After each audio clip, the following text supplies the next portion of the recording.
Hello everyone, welcome to the new Sound and Music talk on electronic music, specifically using the DAW Ableton. I'm here with Mel.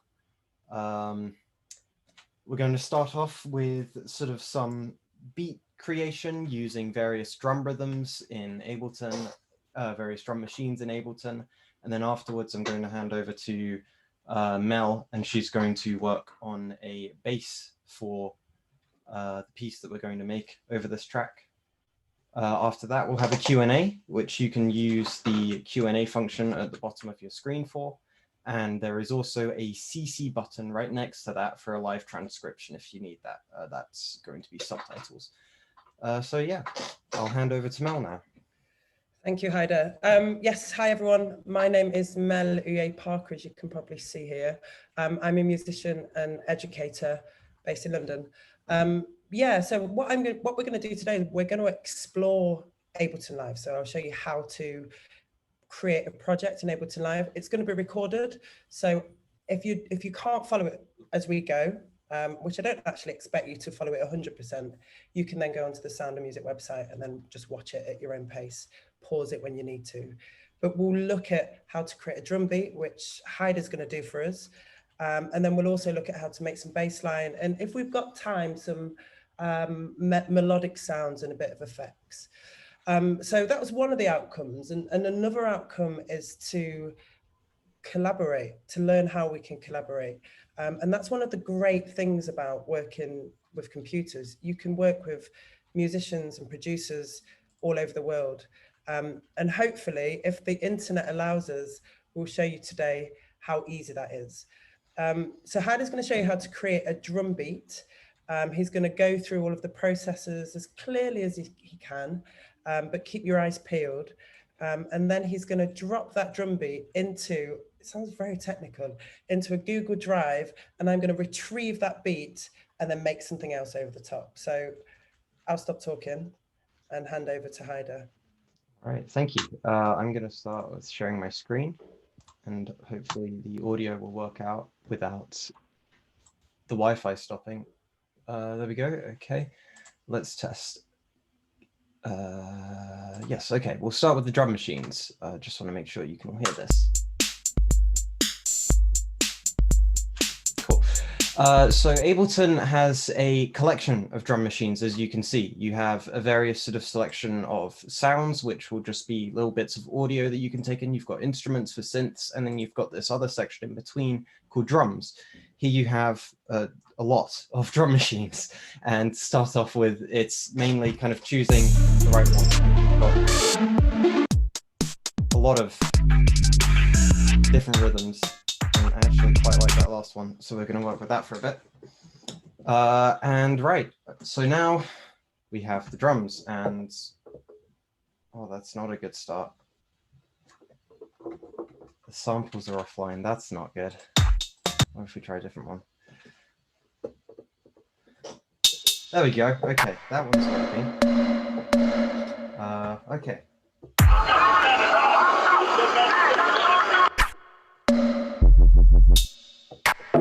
Okay, so we've got a kick and a hi-hat, so we'll probably start with doing something in there. I'm just going to make this bigger so we don't have any other stuff in the way. Okay. So to start off with, what we're going to do is we're going to select an area by simply dragging and clicking. We're then going to right click on that area and move down until we see insert MIDI clip. We're going to click on that, and now this entire section is a MIDI clip. That's probably way too long because it's 13 bars, which is not the length we're going to be doing this, but we'll just chop this down to like 4 bars here. Okay, and now we can loop that by taking this bit here and cycling loop. So now we've got that. The BPM. What BPM should we go for, Mel? Well, I mean, I go for a BPM you're comfortable with. I saw in some of your tracks that you sent me, which are amazing. I didn't quite catch that. Oh, well, it's out. I can start again. That's fine. Some of the tracks that you sent me, which are, Haydar makes some amazing glitch experimental music. And you kind of stay around the 90 BPM, 80. So go where you're comfortable. We can go. Let's go for 93. That's decent. Okay. I'm just gonna have to move that bit. All right. Okay. Let's start with the kick. So we're just going to record a few hits, and now what we've got here is we've got a thing called the piano roll, which is usually you would end up playing it, but one thing like playing, you know, with your MIDI controller or your keyboard. But I find it's much easier to sort of draw drum rhythms because you get a much better look at sort of the space. So we've got the kick starts here.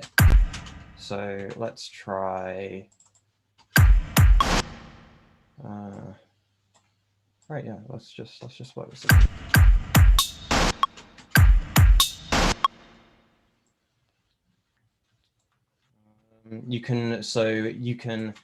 So if you double click on an area, that places the MIDI note, and you can drag it to extend it. If you hold Alt and click on something and drag away, that takes a duplication of it. So in this case, I've just copied these by holding Alt and dragging. Oh, I didn't mean for that to be there. I think I might try and go for something a little bit faster. We're going to go for 100.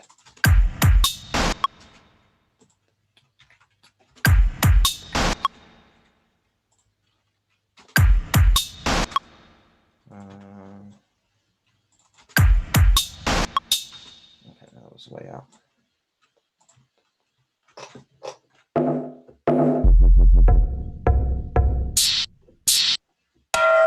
That's nice. That is too nice.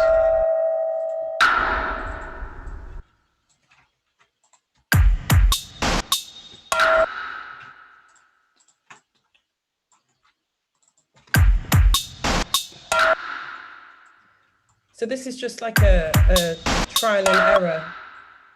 Haydar. Yeah, it's really you just keep on working through until it sounds. Okay, that sounds a bit better. Yeah. So it's really you just keep on.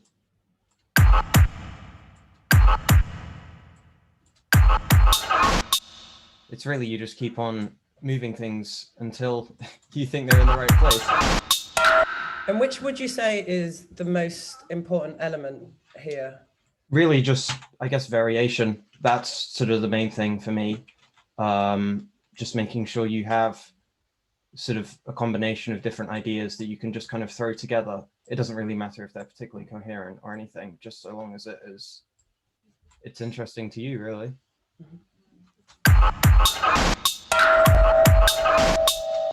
Why isn't it? Want it to be longer. There we go. Okay. All right, cool. Let's extend that to the 4. So what we're going to try doing is I'm going to try doing a mixture of drum machines. So I'm going to find another one, and I'm going to copy a version of this drum beat. So that'll probably go nicely with this one. So now we've got 2, and what I'm going to do is I'm going to take this copy of it. Oh no, that one doesn't work either. Why? Oh, the chants would probably be interesting with that. Oh, that's not working either. Why aren't the samples working? I'm just going to pause you. You've Okay. got 2 minutes. All right, we'll just stick with this one then.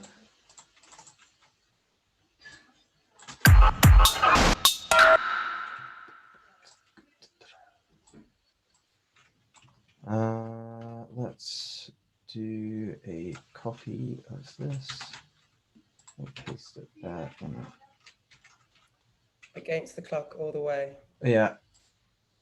So if we now, so let's take all this and we shall try shortening it. There we go. Okay. Interesting. That might be nice as a fill. Let's try just moving up to a different spot. Oh yeah, that sounded nice. So right, let's try and get some more kicks. We've only got 2. We probably need something a little more grounded.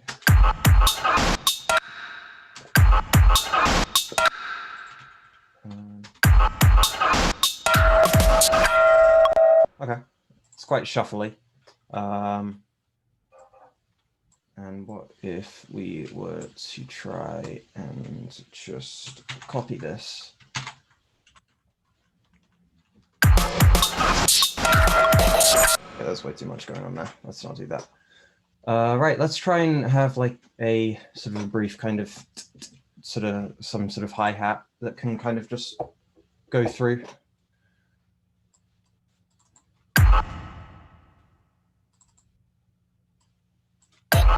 Oh yeah, that could work. That might be nice.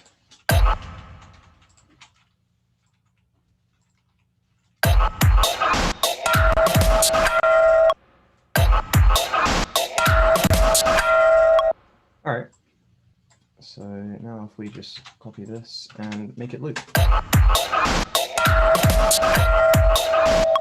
Oh yeah, that works. I think that works. Wicked. And you are bang on time. And praise to your internet for lasting that long. It works for a little bit. Awesome. All right, yeah. Cool. All right. Thank you, Haydar. Wicked. So let's just look. So Haydar's on 100 beats per minute. He's got this nice little kit called Alert Kit. I've just got a question or two, maybe, just on, because these sounds are amazing. If I'm watching and I've just downloaded Ableton, could I get those sounds? Are they in a particular pack, or are there something that you've gotten yourself? You're muted. You can. So these are all default sounds from Ableton's default drum collection. So again, you've got your sounds, which are just sort of arbitrary stuff you can just drop in, and these are audio files entirely, so they will go straight to a sampler. But underneath that, there's drums, and there's a drum rack where you can, which is what this is, where you can upload your own samples and map that to MIDI as it has been automatically by Ableton. Or you can just select one of these, this long list, and do what I just did, which was just play them like an instrument. And amazing. You just end up with something. Okay, so we are under time pressure. It is hot outside. We've got all of these things making us even a little bit more sweaty. I shall bounce this out. So yeah, so pop it in the Google Drive now. Brilliant. And if you just stop sharing your screen, and then I'll share mine. There we go. How do I pause share and share? How do I? Oh, stop sharing. There we go. Got it. Amazing. Okay, so I'm going to take over as smoothly as I can. So this is the drive that Haydar's going to just put flattening his it beat out in. now. I drag that over. Okay, so I'm going to now change my BPM. So I'm actually going to work in a different view than Haydar. It's a really good opportunity to show you the different views. So Haydar, would you just mind muting your microphone? Thank you. So if I press tab, I'll go to the arrangement view, and that's what we saw Haydar working in just then. But I'm going to press tab again, and I'm going to go to the session view. Because in the session view, we're going to work with small little loops. It's a really easy way to create some ideas, get some variations going. So the first thing I need to do is open a MIDI track. Haydar was working in a MIDI track as well. So let's just right click this area and then insert MIDI track. Then I can delete this audio track now. So I've got a MIDI track, and this is where I'm going to put my melodic elements. Let's go to the BPM and change that to 100. So I'll just tap on it, tap in 100. And I'm going to put my metronome on, which is here, because we don't have a beat just yet. Okay, so as Haydar showed you, we have this browser section. If you don't see it, we have this little expandable triangle that you can just open it with. And this is essentially the area that contains all of your instruments. So we've got all of the sounds in Ableton here. So we've got like all of the sounds, all of the instruments sorted by timbre. Then we've got all of the drums, as you've seen. And then we've got individual instruments and audio effects. And there are more, but we don't really have time today to go through them. But really, we're going to be looking at this audio effects section and the sounds. Say we found a sound that we like. Say I like this plucked string here, I can tag it very much like you'd tag within a Mac if you have one, or the tagging system on a PC. You'd right click it like this, and then you can choose a category, and you can see these categories are here. So what I made earlier are a few of my favorite samples, and samples that I thought went well with Haydar's style of music. So this is from a pack in Ableton. You can find the packs down here. And the pack is called Skitter and Step. It's a lot of like UK style, sort of a bit grimy, a bit dubsteppy, that kind of stuff. And so I'm just going to go to my Skitter and Steps pack, and I'm going to bring out a bass. You can sample them just by clicking over them. And I'm going to drag this bass onto this MIDI track that I've just created. So it's a MIDI instrument, which basically just means, let me just double click here, make a clip.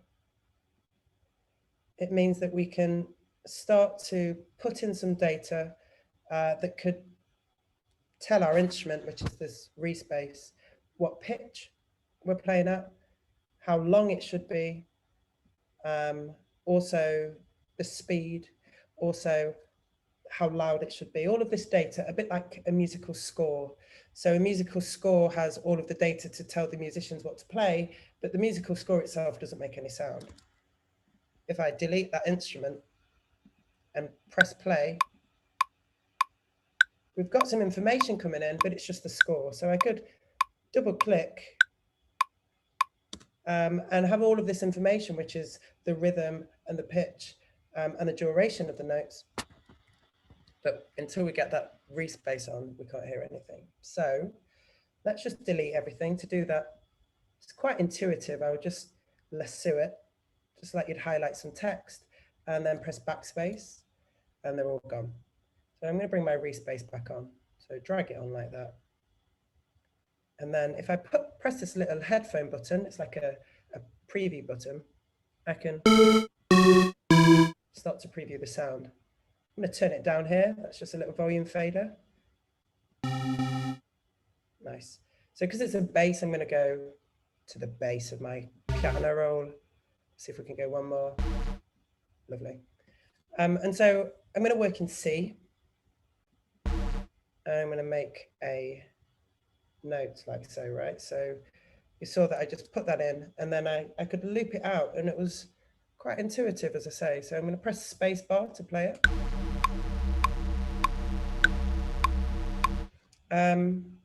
That's all well and good, but I could also have something that's a little bit more, has a bit more movement.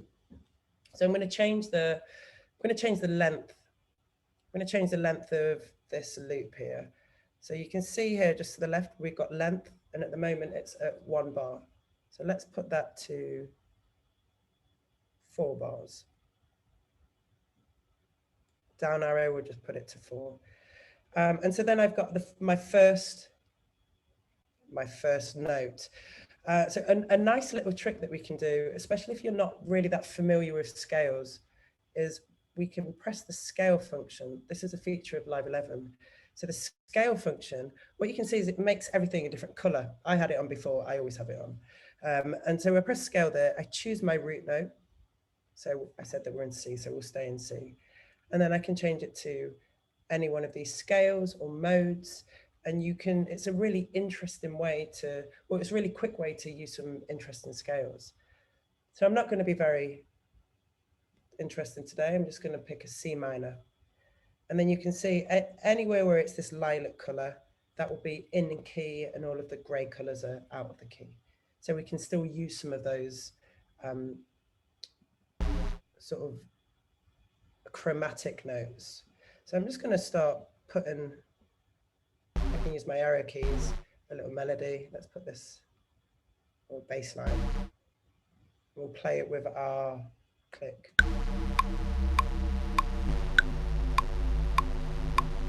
And then we'll put another one here. So Haydar did some alt dragging, which is also a great way to just quickly, if I press alt, quickly make some extra notes.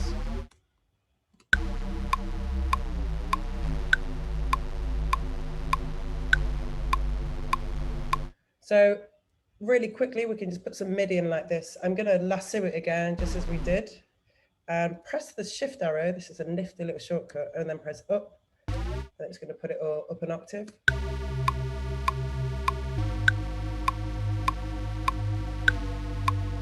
And that might save, maybe you don't have your headphones in or your speakers are a bit smaller, so we'll be able to hear this a bit better. So we have this sub bass. And I'm just going to keep running this through.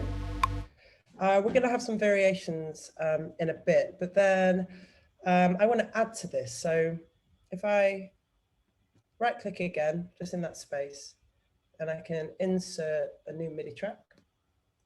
And then I'm going to just go through some of these. So we've got, it's quite nice. We've got a chord. Now, this is a really easy way to start building on that bass line is actually, let's just drag this chord on. And I'm going to do Haydar's little trick here, Alt drag. You see it's dragged that clip along. So now the chords are following that bass line. Some would call it cheating. I call it time saving. So I'm just going to lasso that again, press shift and up, pitch that up an octave so there's a little bit of difference or a bit more difference.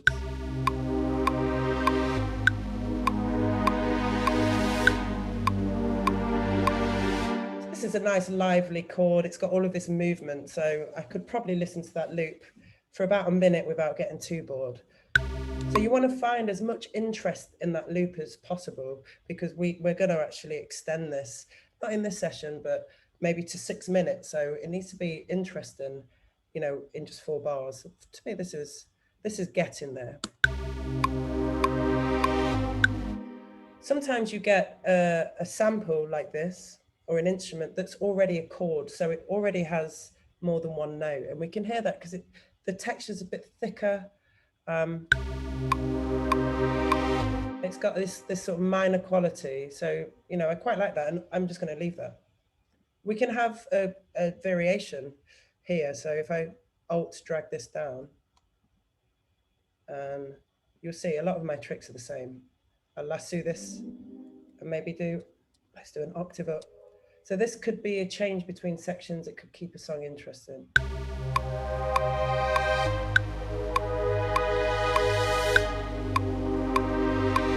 So we've got, let me change the color of this. We've got some options to play with as we're moving along.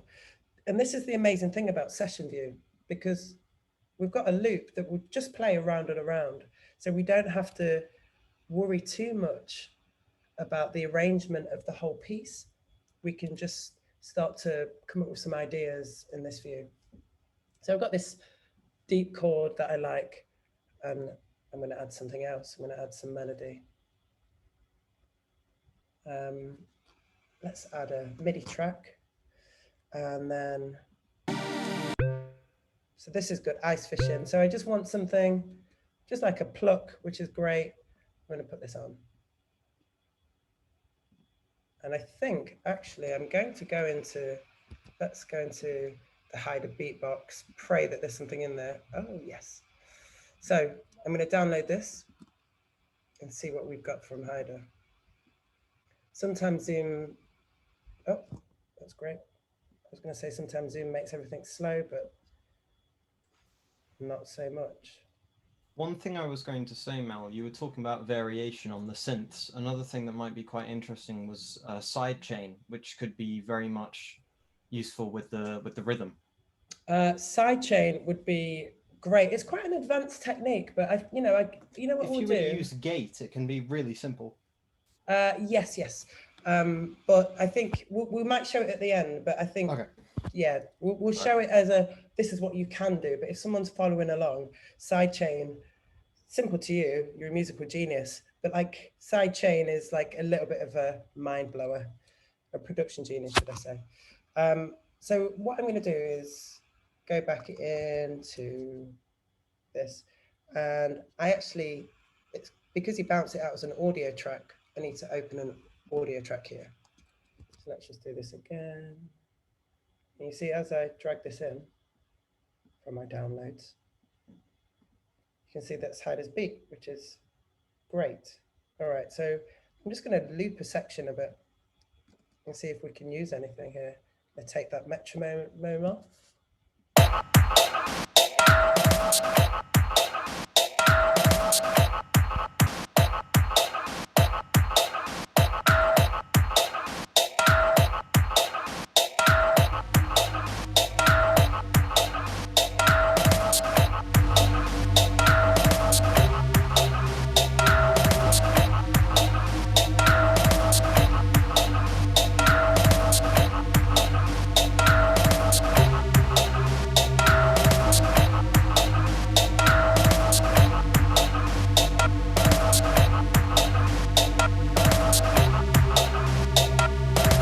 So what I'm doing here is I'm just using, this is a bit of an advanced technique, but a little bit of automation just to turn Haydar's beat down sometimes, just to get them to fit a little bit better. Let's see.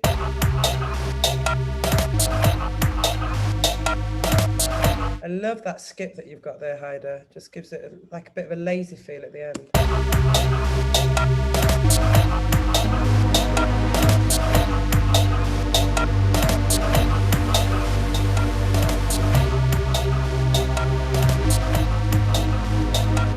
Change between that instrument here. You see that I can change from the default reese bass to a more subby sound. So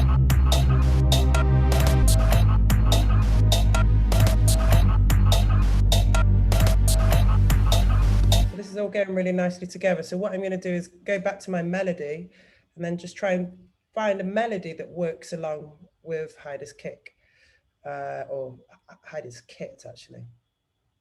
So again, because I've already set my C minor, it's very cleverly copied it across. So now I can just start tapping some MIDI data in.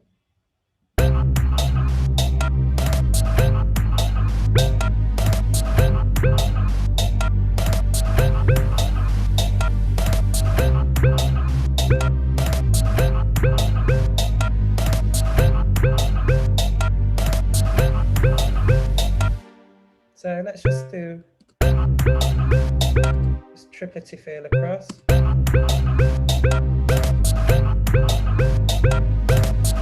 Let's maybe match this with Haydar's skip.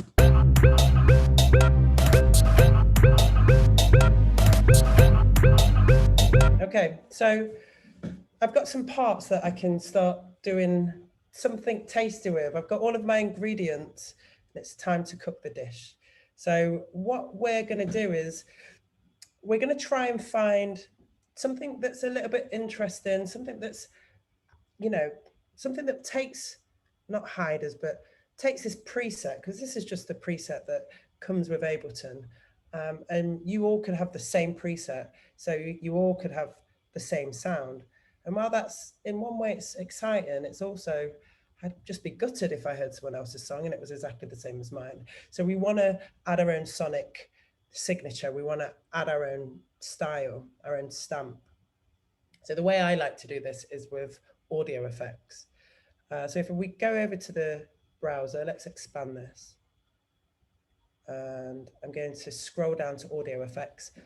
Audio effects are amazing because you can put them on anything. You can put them on MIDI tracks, you can put them on the master, so you can have one audio effect that affects every track that you have. You could put them on returns. For now, we're just going to put them on our MIDI tracks. Let's go to Ice Fishing. I'm going to solo that with a solo button. And then let's go to some of these effects. And look, there are loads of them, loads and loads. So that's my favorite one. It's probably why it's highlighted. But we're going to start with pedal. And pedal is it's modeled on a guitar pedal. So we can actually just either drag the pedal on like so. And if we go to the bottom, we can actually scroll between the piano view and the device view, so the instrument and the pedal. And then we can start to move some of these dials, or parameters they're called, to make this sort of distorted.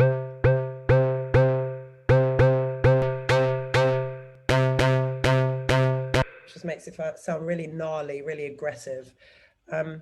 If you didn't want to experiment this way, because sometimes you can get a device that just has, seems like hundreds of dials, you can actually expand here, and then you get all of these presets. So like now I can go straight into, let me delete this one, straight into a warm fuzz. And if I wanted to sort of experiment between them, and the same goes for instrumental presets, we just press this hot swap and then we cycle through them.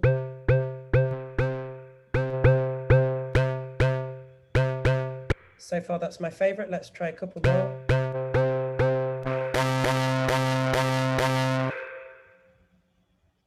The more gnarly, the better. So let's choose that one.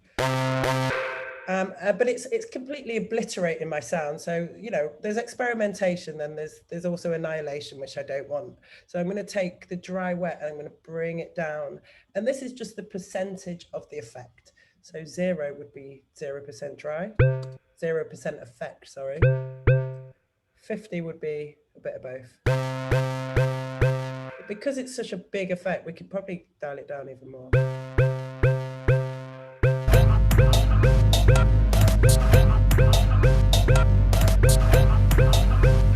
So let's try just what we're going to do with this beat.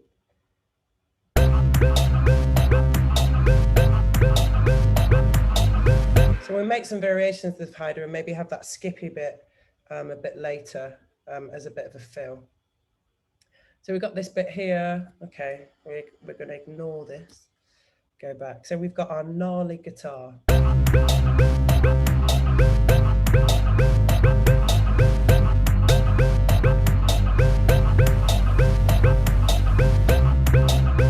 Okay, so now I want to just start adding more effects, and this is how I can get even more of a personalized sound. So I'm going to go to my favorite, and this is an echo. So this is like a delay or an echo. It will start to delay the sound.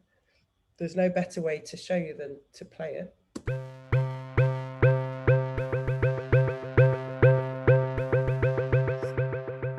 So if you can hear that, this particular type of echo was made really popular in dub music, a type of reggae, and you can hear it's got a really long feedback of delay. And again, all I'm really worried about is that dry wet.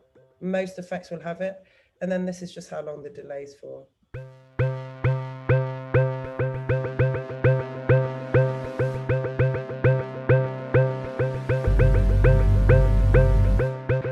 See what happens if I put this pedal behind the echo.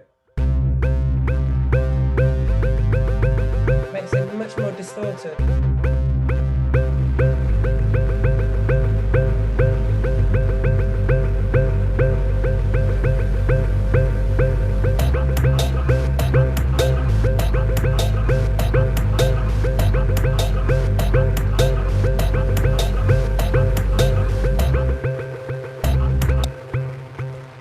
And I think what's happening at the moment is my melody is getting in the way of Haydar's beat. So I'm going to actually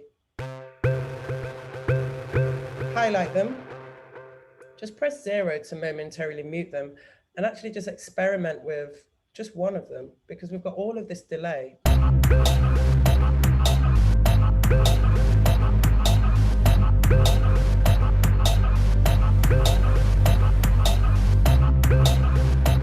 Much better just sort of clearing some of that away, and then it means that Haydar's beat can do its thing. It's not being interfered with too much. Okay, so we've got a melodic line, we've got some pads going on, we've got our respace. We could also maybe just do one more, just a little effect, and then we'll look at some variations in the last 10 minutes. And then we will open it up to some questions if we've got any coming in. So feel free to ask me or Haydar anything that pops into your head. So let's go back to my category of ILS. And I'm going to just choose, it's quite nice. this, perfect. And I'm just going to use this as a bit of a, just a bit of a stab that comes in every so often. Maybe we'll put it here.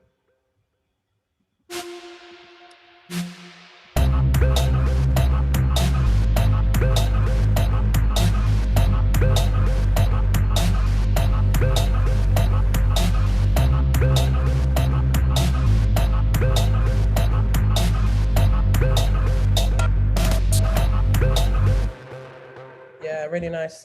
Okay, so last 10 minutes, developing some ideas out of this. So I'm going to leave the bass line, I'm just going to leave that to run. We've already got some ideas out of that chord. Remember, I pitched it up an octave so we could play around with this.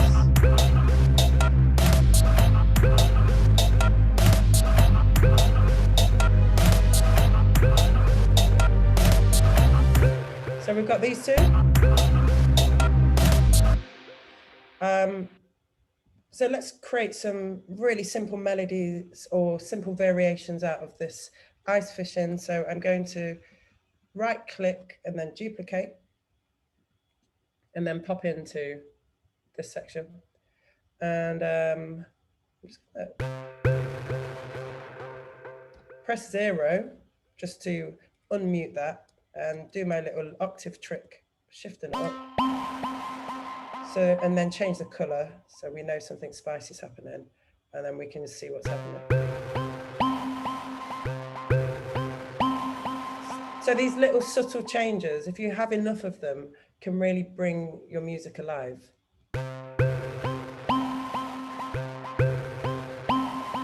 And then the other variation that I'm going to do is I'm going to cycle between Haydar's kick here. I keep calling it kick because it's called kit, his kit. The first one, I'm gonna just highlight it, just like he did in that first section. I'm gonna press, well, let's right click this, or you can't do it in this mode. I'm gonna press Command and L, and then just loop it. So I've got a loop around those first two beats. And so I can cycle between that and then the one with the fill in it. And let's alt drag it. There's a few ways you can duplicate it like this. For the last one, we'll put the whole piece in.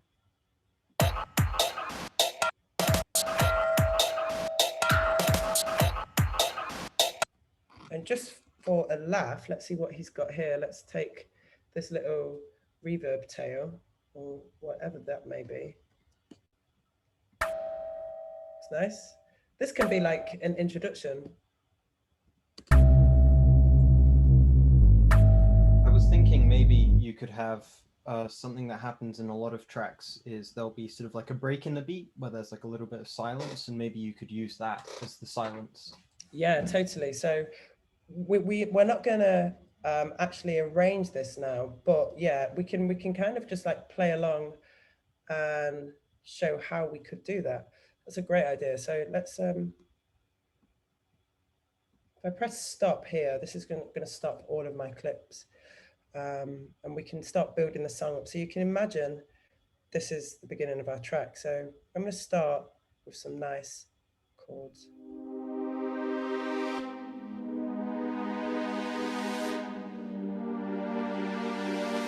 And then maybe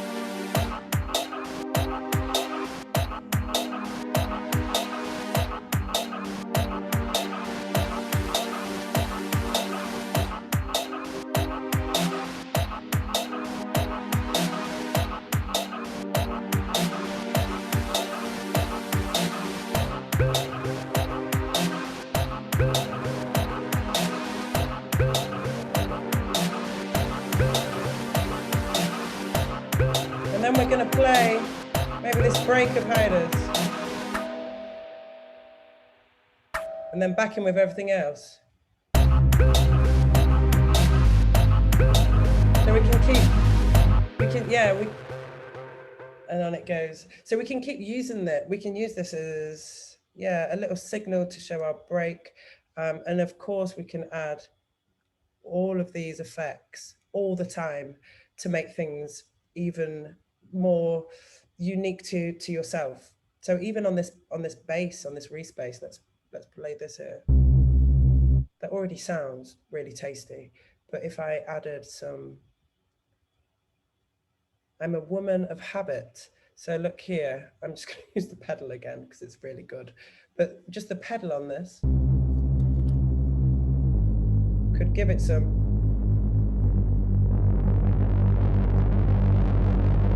You can create some awesome stuff just with one plugin.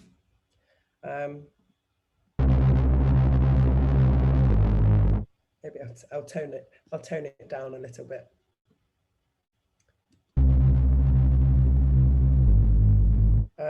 And let's look at this one here. We could put some overdrive just to muddy that up a little bit. I love distortion in case you couldn't tell, but we could also put some echo.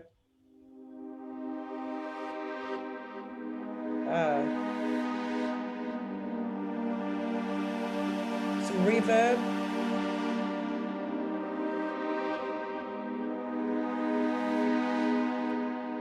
It's going off into the distance. So yeah, it's just, I would learn as much of these as you can, and you don't have to read a manual, just put them on and learn the sound of each effect and what that does to each instrument, and you'll find ones that you like, you'll find combinations that you really like. So I'm just going to stop there, but I'm going to add one more effect, and that's a filter. So I'm just going to actually filter away some of those top frequencies. You'll hear what this does. Just makes it a little bit more, a bit warmer, a bit darker.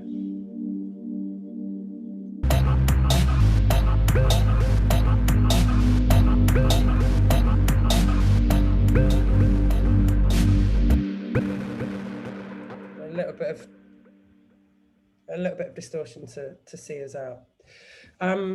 So yeah, I hope you enjoyed mine and Haydar's collaboration. It's definitely sweat-inducing when you're doing that in front of a live audience, but I thought Haydar did really well. I love that beat. I'm going to keep it, if you like it or not.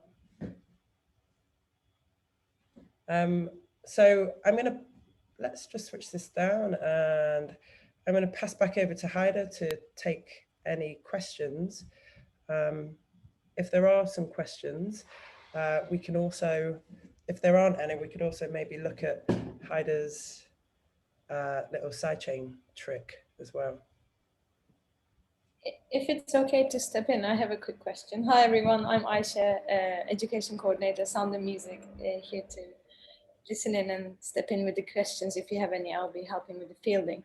But yeah, so I've got a quick question about the process of producing a track, if there's such a thing, because listening to you both, there was Haydar starting a track with like just seeing how it goes, feeling something is right or wrong, which I believe comes with lots of time messing and playing with the sounds.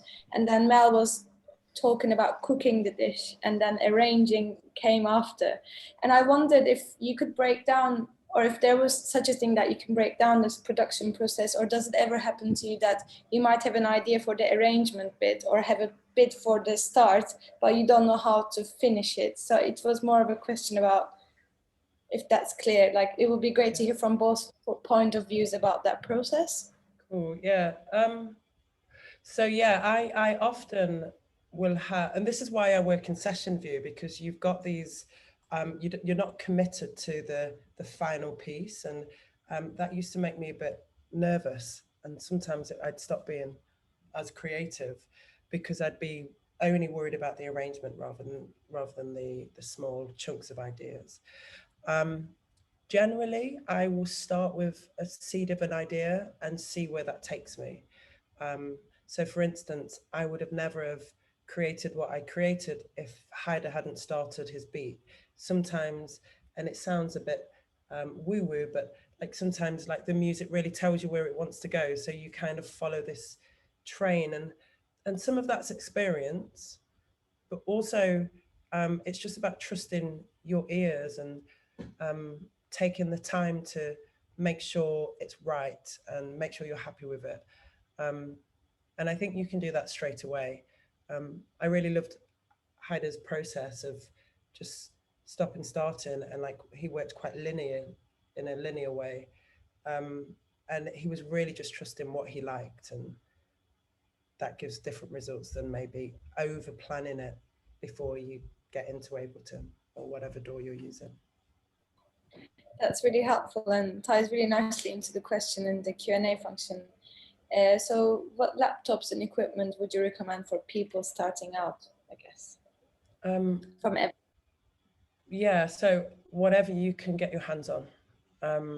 You know, equipment, I'm not in my studio at the moment, but I could make a track here just with my laptop. My studio has some nice synthesizers, which are nice to have, but they're just nice to have and play with. They're like toys. I would get, you probably need a laptop with 8 gigs of RAM minimum. Get yourself a hard drive so you can put all your samples on.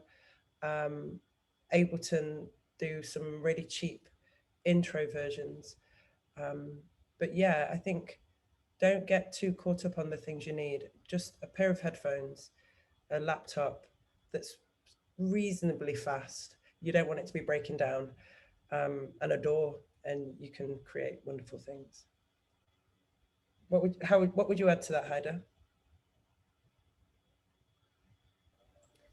I would add that primarily when it comes to sort of just creating things in general is having a underlying idea that you can, I guess, match between track to track. So whether that's in Mel's case, it could be the heavy use of distortion. That could be a thing throughout an EP or an album or something, or just throughout a whole track. In my case, it could be a various collection of Foley, for example. I use a lot of kind of arbitrary sounds in drum rhythms, so maybe I would use a very specific kind. Maybe it could be stuff from woods, construction sites, from in my own home, or things like that. It's just sort of a general idea that you can drag out throughout an album. I think that that's quite a very important detail when it comes to making music. Some coherent thing. It doesn't even have to be related to the music. It could be, or the actual creation of the music. It could be sort of just like a story or something, maybe a lyric or a note passage. Maybe just sort of it often helps having a underlying idea. And another thing I would add is enjoying yourself when you make it, really. One thing I've made a bit of a habit of is really getting into the kind of stuff that I'm making. So maybe when I was making the beat, you might have heard me beatboxing from time to time, or bobbing my head around. Try and enjoy what you're making, and that will not only make the process of it better, but you'll get into it, and that can also kind of work as kind of, I guess, putting yourself in the perspective of a listener as well as the maker. So yeah, I think that's also quite a interesting thing to add. But yeah, that's not particularly production wise, but just general. I think those were great points, Haydar, especially, you know, that idea of having a thread that can really open up your creativity. If you were to think about the whole arrangement and what's going to happen over the next 160 bars, and that's a bit overwhelming. And for me, it will cease all creative juices from flowing. But if I had an idea of like a mood, or I just watched a film and I wanted to recreate that tone, then that's going to open up a whole world for me. And I'm not going to be worried about the technicalities, whether that's composition techniques or production techniques. I'm going to be trying to capture something. So yeah, I think that's excellent advice. That ties nicely into the question in the Q&A as well. So hearing that being inspired by a film or different resources and seeing where those doors open, the question from the anonymous attendee is about, would you recommend collaborating with others to understand what they think and how they produce music? And I guess there's something about what you have done today here as well, collaborating, and it would be interesting to hear how Haydar felt his initial ideas turned into what Mel has done and vice versa, and how that relates to collaboration, I think it would be great to hear. And we've only got 5 minutes left, unfortunately, but maybe this is a nice way to very quickly. The answer to that question about collaboration is yes. Do it as much as you possibly can. It really makes all the difference. Just having someone else doing anything on anything on anything, seriously, it makes a huge difference. I've had quite recently, I've had a lot of trouble kind of making my own stuff on my own. And, but I started working with these just random people I met online. There's sort of various Discord servers and things you can join where people will just be a group of strangers that have an interest. And I don't know, someone put a piano loop on one of the chat rooms and I just said, hey, can I try and do something with this? And then we've started working on a little EP together. So it really does make a huge difference, especially if it's people that make very different things to you. I feel that that's even more exciting than sort of just working on your own thing, because that can introduce you to other things. Maybe you'll find yourself being more interested in that, and that could be a change in your own style, but it's also just quite exciting working with someone with a very different approach, whether that's different instruments or just a different style of music altogether. It's a lot of fun and can just be really useful. So yeah, I highly recommend you do it.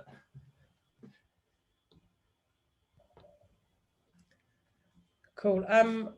Yeah, I think one of it's great to start collaborating early before you've perfected anything, because it can be really nerve-wracking. And it's going to be, you may never make a perfect track. So the longer down the line you go, the harder it is to share, and the harder it is for someone to come in, because maybe you've been producing for 2 years. So then you have some little gremlin in your head that tells you, well, you should be better than this. And so I think sharing your work and sort of seeing how that's received, it's usually positive, or there's some constructive feedback that can help you get to the place where you want to be even quicker. I remember I'm sort of going off onto a tangent, but there was a friend of mine that I showed him a beat that I'd made, and I'd spent quite a lot of time on the kick drum. This was about 15 years ago, but I played it to him, and I'd put so much time into the kick drum. There wasn't really anything else that interesting happening, and it just went. He went, "Is that it?" And that was it was a stark lesson into, like, people don't care about how well processed your kick is. Like, they don't care. They will hear a kick for a second, and then it's the other music that makes sense. So it can just be, collaborating can be great creatively, but it can also be a great lesson for you. And it's a perfect way to receive feedback, validation, or whatever it is that you need at that point of your journey. Thank you both for answering that question. And Evelyn just posted a comment on the chat, which I thought it would be nice to hear. So Evelyn says, thank you, such great advice. I'm starting music production in college this September and feel like a total novice. And your advice has definitely helped. Great lesson today, smiling face.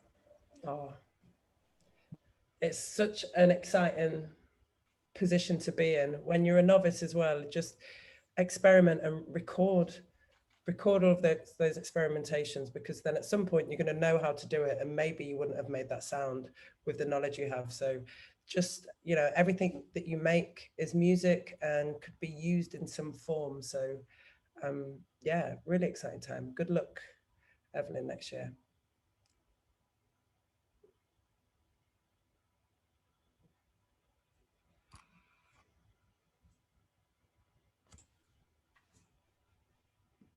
All right, well, thank you, everyone. Thank you for coming. It's been a very great talk. I'm glad a lot of the information has helped. And yeah, good luck. Enjoy. Yeah, before we head out, there's a poll actually, which would be great if you could let us know how you found today's session. I think it should appear on your screens. So it's just rating from 1 to 10. So we would really appreciate if you could let us know how you thought, how helpful it was. 10 being the most helpful and 1 not much. Oh, sorry, I just launched poll now. Okay, cool. Sorry.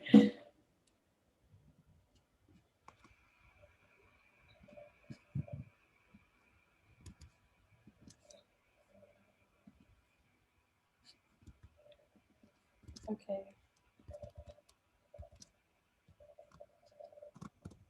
That's perfect. I think, yeah, that's it from us. And Lau, if you could end the meeting, that would be lovely.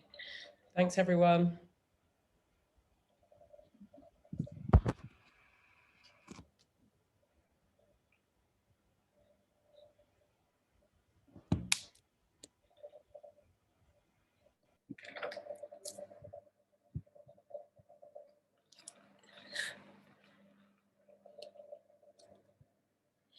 Are we okay to stick around for 1 or 2 minutes just to debrief? I'm just going to call Lau so we can stop recording. All right.